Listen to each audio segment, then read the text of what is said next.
성남FC 관련된 의혹으로 이재명 대표가 검찰에 첫 소환이 됐습니다. 앞에 뭐 지지자들과 뭐 반대하는 사람들과 민주당 지도부가 모여서 완전히 굉장히 혼잡스러웠는데요. 두 분 보셨나요? 오늘 출석하면서 이제 입장도 발표하고 했는데? 봤다는 거라는 건 뭡니까? 내가 거의 갔냐는 거예요? 아니, 생중계. 네, 가진 않았고, 네. 그러니까 이 TV 화면으로 볼 수는 없었어요. 네. 왔다 갔다 하느라고. 근데 문자로 이렇게 나와 있는 것을 이재명 대표의 발언 전문을 제가 봤죠. 자, 뭐 이재명 대표의 발언 보면 역사에 기록될 거다 오늘이라는 얘기를 했고, 그다음에 김대중 전 대통령, 노무현 전 대통령에 대한 수사들을 언급을 하면서 이것이 이제 사법 리스크가 아니라 검찰 리스크다, 야당에 대한 탄압이다라고 주장을 했고, 자신을 제거하는 데 혈안이 돼 있다라고 얘기를 했고, 이번 소환 조사를 포함한 검찰 수사가 정치 검찰이 파놓은 함정이다, 이런 입장을 냈습니다. 김 대표는 어떻게 보십니까? 이 입장 표명. 오늘은 첫 출석이기 때문에 그렇게 얘기할 수 있는 거고, 또 출석을 하는 자리에서 본인 혐의에 대한 소명이나 반박을 자세하게 하기는 어려운 거거든요. 그래서 일단 총론이라고 받아들이겠고, 앞으로 중요한 부분은 구체적인 반박들이에요. 오늘 아마 밤 늦게까지 조사가 있을 것 같은데, 오늘 검찰한테 여러 가지 얘기를 할 겁니다. 뭐 설마 진술 거부권으로 일관하진 않을 거고, 그러면 그 얘기를 요번에 조사가 끝나고 나서도 설명해야 된다. 특히 성남FC 문제에 대해서는 이거는 공공행정을 하는 과정에서 일어난 일이기 때문에 어느 정도는 뭐 글을 올려서 설명을 했더라고요. 근데 앞으로 치열하게 논쟁이 벌어질 수 있고, 오늘 당장에 또 대구 FC의 구단주 입장으로 있는 홍준표 대구시장까지 참전을 했단 말이죠.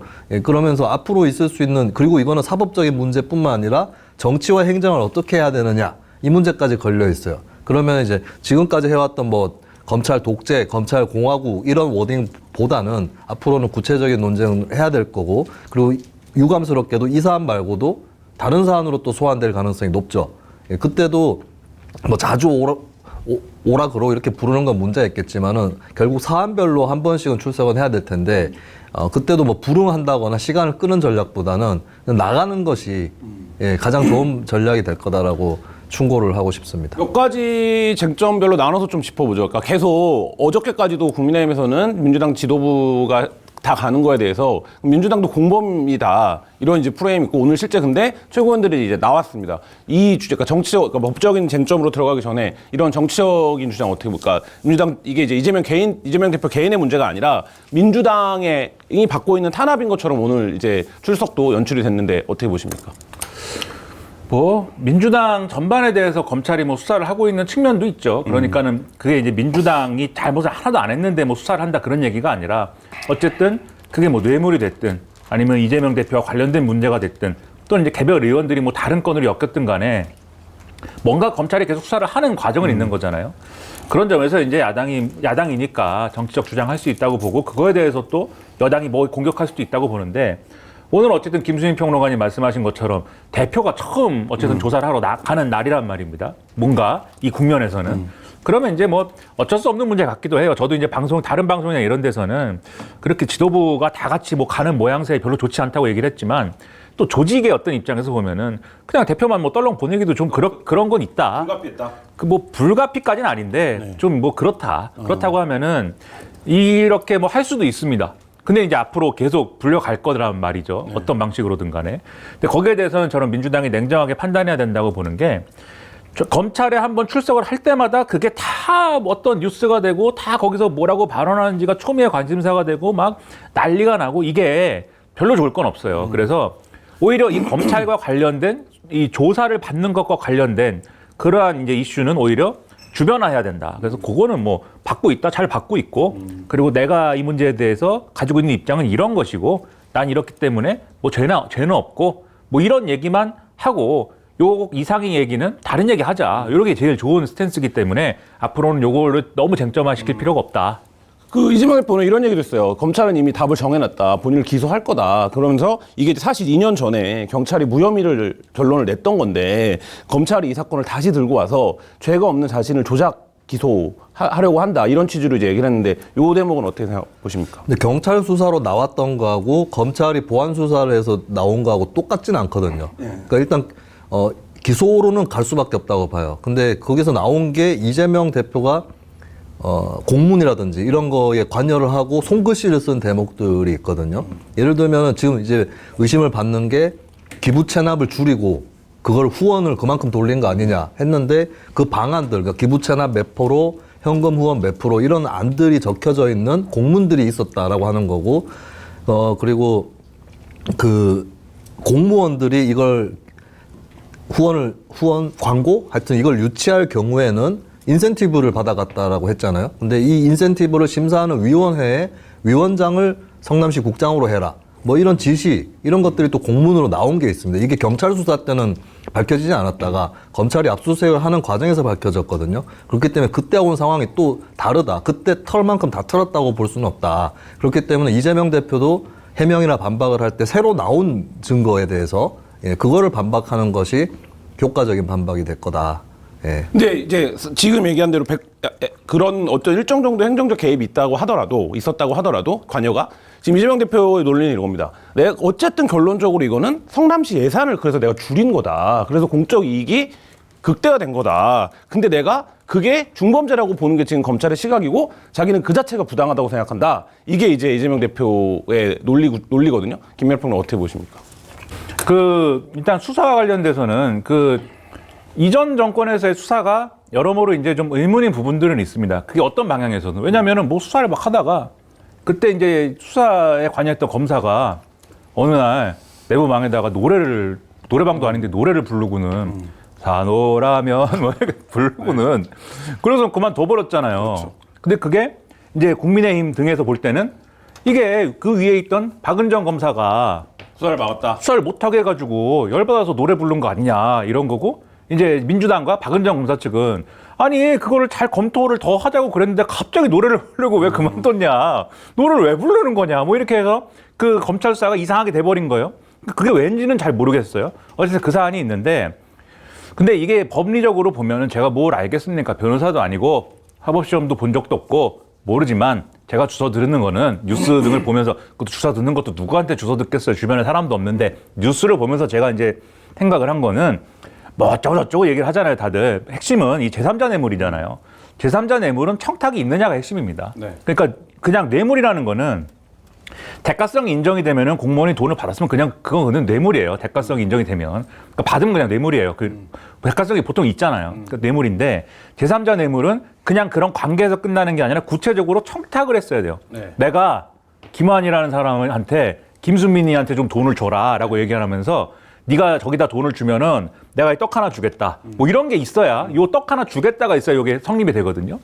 근데 이제 그래서 지난번에 국정농단 사건 때 이재용 그 삼성전자 부회장께서 네. 우리 위대하신 제드래곤께서 그래서 논란이 된 게 묵시적 청탁이 그래서 논란이 된 거잖아요. 청탁이 있냐 없냐를 따질 때 재판부가 이게 청탁이 있었다라고도 볼 수 있을 것도 같고 뭐 없었다라고도 볼 수 있을 것 같은데 그래서 우리는 가르마를 있는 쪽으로 타자 이렇게 묵시적 청탁이 된 거고 모든 국민이 삼성에 승계 이슈가 있다는 건 다 알고 있었던 거 아니냐. 뭐 그렇죠. 요게 작동을 한 거죠. 이제 그게 이제 제3자 뇌물 혐의였고 뇌물 혐의는 또 다른 데서 있었는데 뇌물 혐의에서는 최순실이 받았는데 이걸 어떻게 뇌물로 엮을 것이냐. 네. 박근혜, 최순실은 경제 공동체다. 네. 그래서 직접 받은 거랑 똑같다. 이게 뇌물이에요. 근데 지금은 앞서 말씀드렸듯이 제3자 뇌물이기 때문에 그게 묵시적 청탁이든 명시적 청탁이든 뭐든 간에 이 청탁이 규명되는 게 핵심입니다.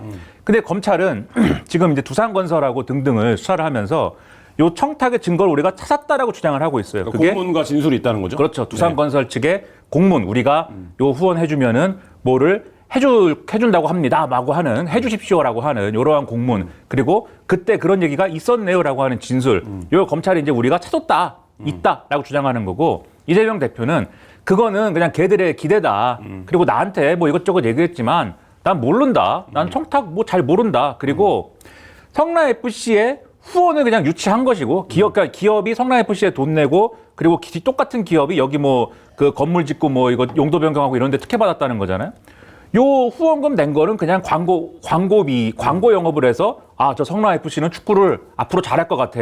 그러면은 광고가 많이 되겠지. 기업이 알아서 낸 것이고 여기 이제 한 거는 요 땅이 뭐 이제 좀 골칫덩이였는데 그 땅의 어떤 쓸모를 해결하는 과정에서 그건 정책적으로 판단한 것이다. 요거는 별개이다. 왜? 중간에 청탁이 없기 때문에. 자, 그럼 결론적으로 그러면 법정 가서 뭐가 쟁점이 되겠습니까? 결국 청탁이에요. 그럼 결론적으로 제3자 뇌물죄가 성립될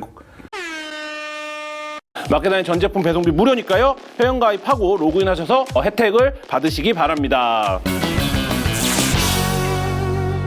제3자 뇌물죄가 성립될 겁니까? 안 되는 그건 겁니까? 제가 사법고시 패스 안 했다니까. 그리고 내가 검사도 아니고. 어저께 유튜브 보니까 그 얘기들 다 이미 하고 뭐 결론적으로 다 하고 있던데. 근데 제가 볼 네. 때는 지금 네. 여러 가지 그게 아까 김수민 평론가님 말씀한 네.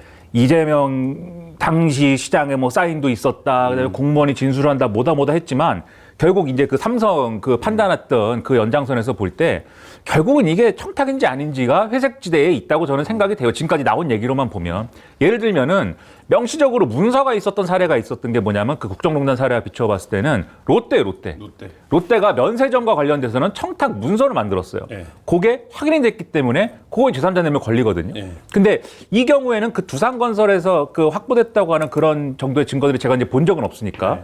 어느 정도냐는 제가 잘 모르겠고 어쨌든 이렇게 논쟁을 하고 있는 걸 보면 아직까지는 잘 모르겠다. 다만 재판에서는 그걸 어떻게 판단할 거냐가 핵심이다. 나머지는 뭐 네. 다 사실은 제가 볼 땐 격가지예요. 이게 이렇다느니 저렇다느니 사실 그 정황에 대해서 어떻게 판단할 거냐에 대한 근거들인 거고 이걸 청탁으로 볼 거냐 아니냐에 대한 근거들인 거고 핵심은 그래서 거기에 있다. 김수희 평은 어떻게 보십니까? 제3자 뇌물죄 성립될 것 같습니까? 안 될 것 같습니까?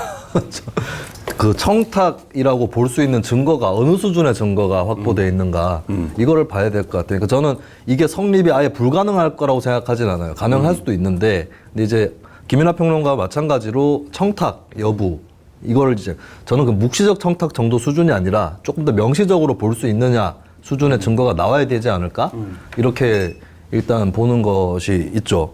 그리고 이제 뭐 저는 사법적인 거 외에도 이 행정, 정치 좀 일반론적인, 원론적인 얘기를 좀 해야 되겠는데 이게 바람직한 행정은 저는 전혀 아니라고 봅니다. 왜냐하면 인허가가 걸려 있거든요. 다른 게 아니라 뭐 예를 들면 시에 금고를 지정해야 된다. 그러면 금고를 지정할 때는 지역사회에 기부라든지 후원 이런 것들을 한 것이 정량평가표에 들어가 있어요. 그걸 위해서 뭐 어디가 했을 수도 있습니다. 근데 인허가 부분은 이거는 진짜 되느냐 안 되느냐의 부분이고 요건들이 적정하느냐 이 부분인 거고 하기로 했을 경우에 이제 어느 정도 할 수 있는 부분은 용도 변경을 했다거나 이러면 굉장히 큰 이익이 예상되기 때문에 시에서 뭐 어느 정도는 환수하겠다라고 생각한다면 기부 체납으로 가는 것이죠. 근데 기부 체납하고 그 성남 FC에 대한 후원이 같은 것이냐 했을 때 시로 가는 것도 아니고 당시에는 시가 현금으로 기부 체납받을 수 있는 제도는 없었습니다. 근데 그렇다고 해서 성남 FC가 받아도 괜찮은가 했을 때 근데 결과적으로 성남 FC에 가는 부분은 이게 성남시의 예산에 포함이 안 됩니다. 그러니까 예산 편성을 통해서 시의회에 심사를 받는 것도 아니고 그리고 끝나고 결산해서 검사를 하는 부분도 아니거든요. 그리고 실제로 이게 인센티브까지 지급이 됐다는데 어떻게 갔는지 이런 부분들 굉장히 불투명하고 당시에 성남시에 재직한 사람들이나 성남시의원들도 성남FC 문제에 의회하고 별로 상의 없이 그리고 투명한 회계가 공개가 되지 않은 채로 진행됐다. 이런 부분이 있는 거거든요. 그래서 그거를 FC 쪽으로 돌린 것은 저는 잘못된 선택이었다. 사법적인 걸 떠나서. 그리고 이재명 대표가 저는 운이 한 가지 좋았다고 보는 게 아까 제가 말씀드렸던 이 대표가 관여한 흔적들이 나왔잖아요. 근데 이 대표 본인이 2021년 7월에 나는 구단주지만 자금 집행이나 영업에는 관여하지 않았다라는 주장을 했어요. 이거 만약에 검찰이 공소시효 끝나기 전에 공직선거법상 허위사실 공표로 걸었으면 적어도 제가 봤을 때 다른 걸로 지금 2개인가요? 그걸로 걸려 있잖아요. 선거법. 예, 그거보다 가능성 더 크다 오히려. 근데 거기서 빠져나간 건 운이 좋았다. 예, 근데 문제는 뭐냐면 그때 자신은 관여하지 않았다는 것과 지금은 잘한 짓이었다.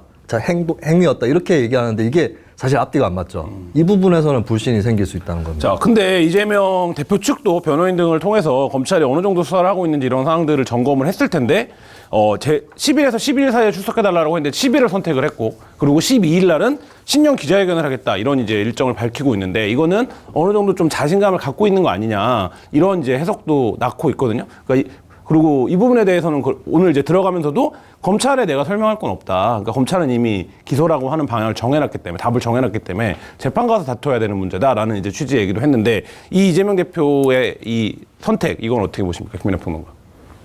뭐 지금 다 설명했잖아요. 그런 걸 보여주고 싶은 선택이죠. 내가 뭐 근데 할 수 있다? 이거 뭐 이겨낼 수 있다. 탄압이다. 그런 걸 보여주기 위해서 지금 말씀하신 것처럼 제일 빠른 일자를 선택했고 뭐 나는 신정 기자회견도 뭐 안 하지 않고 할 것이고 대통령은 안 했지만 난 한다. 예, 근데 국민의힘 쪽에서는 그러니까는 제가 이제 국민의힘은 민주당이 뭘 해도 그냥 손가락 하나만 까딱해도 방탄용 손가락 이렇게 하잖아요. 네.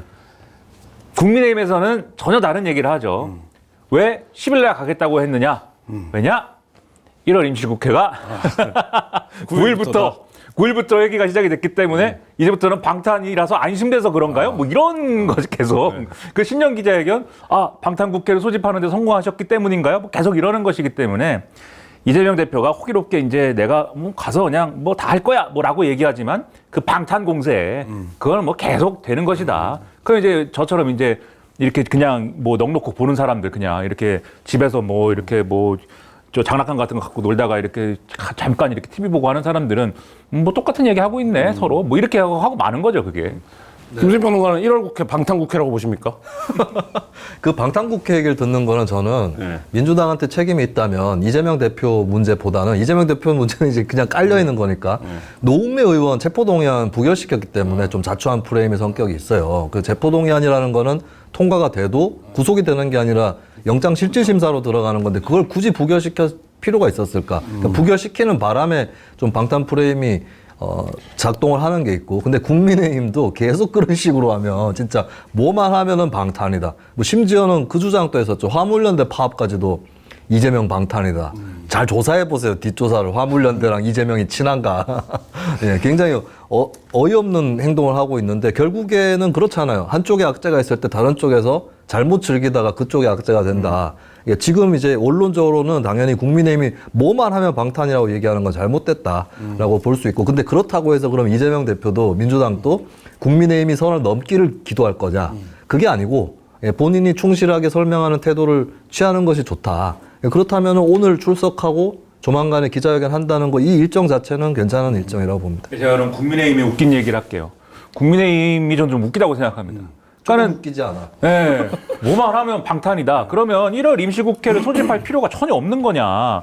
정말 1월 달에는 국회를 소집할 필요가 이번에 전혀 없는데 억지로 민주당이 아무 일도 없는데 그냥 소집한 거면은 사실 그렇게 주장할 수도 있죠. 그런데 지난해 이제 소위 말하는 일몰된 그 제도들이 있지 않습니까? 그게 제도가 일몰됐는데 그걸 또 되살려야 되는 필요성도 있거든요. 그게 안전 운임제도 있고, 그 다음에 지금 이제 그 국민의힘이 주장하는 주 52시간제 예외 대상이 되고 있는 그 기업들에 대한 뭐 그 문제도 있고 여러 개 있는데 그 논의를 하지 말자는 겁니까? 그건 아니거든요. 국민의힘이 논의하자는 것이고, 그리고 지금 이태원 참사 국정조사 또 진행 중인데 연장 여부도 해야 되잖아요. 본회의 결정해야 되잖아요. 네. 그러려면 어쨌든 소집을 해야 됩니다. 네. 그러니까 소집할 필요성에 대해서는 국민의힘 쪽에서도 소집은 전혀 할 필요도 없습니다라고 얘기할 수는 없는 거예요. 소집에 일정 정도 동의할 수밖에 없는데 그러다 보니까 뭐라고 하면 손들고 그러면 설 지나고 합시다. 그 무슨 의미죠? 설 지나고 하는 거하고 9일날 하는 거하고 뭐 그런 거 엄청난 차이가 있는 거죠. 차이가 있다면 뭡니까? 이재명 대표가 출석을 할 때 국회가 열리고 있냐, 안 열리고 있는 거냐, 아니고 있는 거냐라고 그 주장을 하면서 이제 이렇게 얘기하는 거죠. 설 지나고도 충분히 소집할 수 있는데 땡겨서 소집하는 건 또 방탄 아닙니까? 이제 이렇게 얘기하는 것이고, 그리고 그거 웃기잖아요. 그러면 그리고 이런 것도 있어요. 이 더불어민주당이 또 임시국회 소집을 해놨는데 아무것도 안 하고 이렇게 앉아 있으면 다들 또 방탄이라고 하니까 바로 그러면 9일날부터 우리는 긴급 현안 질의를 하겠습니다. 무인기 이거 용산까지 왔다 갔는데 네, 왜 이거 무인기 왔다 간 거를 지들이 숨겨놓고 우리한테 간첩이냐 그러고 왜 그러냐 이렇게 해가지고 우리가 한번 따져보겠습니다. 긴급 현안 질의할게요. 9일날 하고 10일날은 경제 이기기 때문에 경제에 대해서 하겠습니다. 그랬더니 국민의힘이 싫은데 그거는 비밀이 많은 얘기인데 국방은 그렇게 본회의에서 한다고 하면 되나? 우리는 뭐 모르겠습니다. 이래버렸잖아요. 그럼 이제 9일날 아무것도 안 했습니다. 9일날 아무것도 안 했더니 또 국민의힘이 손들고 아무것도 안 하다니 방탄 아닙니까? 그걸 어떻게 하자는 거야 도대체. 그러니까는 웃기다는 거예요 그런 것들이. 그래서 저는 차라리 그런 얘기나 할 거면 뭐 이게 국회 가지고 얘기하지 말고 불체포 특권에 대해서 얘기를 해라. 국민의힘이 우리가 솔선수범해서 그러면 지난 대선에서 얘기한 것도 있고 하니까 불체포 특권을 포기하는 그런 입법에 나설 테니까 더불어민주당 당신들도 이재명 대표 뭐라고 했냐 대선 때. 불체포 특권 포기할 수 있다. 그런데 국민의힘이 안 할걸요? 이렇게 얘기하지 않았느냐. 우리가 하겠다. 당신도 포기해라. 뭐 이렇게 가야지 그러면. 그 얘기는 하지도 않으면서 뭘 이렇게 얘기하는지 잘 모르겠습니다. 국민의힘은 방수국회를 하잖아요. 방수국회? 용산으로 물 셀까봐 두려워가지고 방수국회를 하는 거고. 그래서 사실 이 점을 거꾸로 민주당이나 야당에서 치려면은 그러니까 본인 문제를 빨리 털어야 돼요. 최대한. 저는 계속 주장하는 게 왜 도이치모터스 특검 안 하냐고요. 민주당이 도이치모터스 특검 추진해야 돼요. 하기 위해서 이재명 대표 스스로 적극적으로 임할 필요가 있고, 그리고 그래야지 거꾸로 이제 방향을 다른 쪽으로 대통령실 쪽으로도 갈 수 있는 거죠.